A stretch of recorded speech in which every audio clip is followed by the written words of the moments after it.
আর্জেন্টিনার খেলোয়াড় তোর প্রিয় হলো কেমনে বেঈমান? এই মুসলমানের বাচ্চা বল বেটা, এখন দাঁড়ায় বল বেটা। কোন কাফের বেঈমান, কোন খ্রিস্টানের বাচ্চা, কোন ইহুদি, তুই মুসলমানের ঘরে জন্ম নিয়া তোর রক্তে মুসলমান মার রক্ত, তুই কেমনে ওই বেঈমানের মতো সাজবি? এই বেহায়া বল বেহায়া, তোদের যাদের চুলের কুম বল বেটা, এখন দাঁড়া। ওই বেঈমান তোর পছন্দ হলো কেন? তোর রক্ত ইসলাম নাই বেটা, তোর মা মুসলমান না, তোর বাপ মুসলমান না বেটা, তোর দাদা দাদি মুসলমান না, ওরা সব বোকা, তুই চালাক হয়ে গেছ বেটা, তুমি পণ্ডিত হয়ে গেছ। কোন বেঈমানের অংশগ্রহণ করলাম? কেন সাজলা বেঈমানের মতো?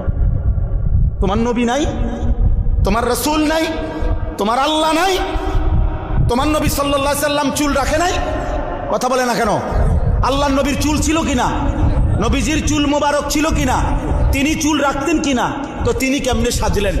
এটা আমার পছন্দ হয় না কেন? নবীর সাহাবী সোয়া লাখের চাইতে বেশি সাহাবী, লক্ষের চাইতে, ওনাদের চুল ছিল না মাথায়? তো ওনাদের চুল কেমন ছিল তার কোনো বর্ণনা নাই কিতাবে? তো তুমি দেখো না এটা? তোমার ধর্মকে তুমি এত বড় বেইজ্জতি করলা কেন? তোমার রাসূলকে তুমি এত বড় বেইজ্জতি করলা কেন? এটা কোনো ইনসাফ হইতে পারে? দিন রাত মুসলমানের ঘরে জন্ম নিয়ে মুসলিম হয়ে চুলের উপরে সারা দিন ফ্যাশন, এটা বুঝি একটা কথা হলো?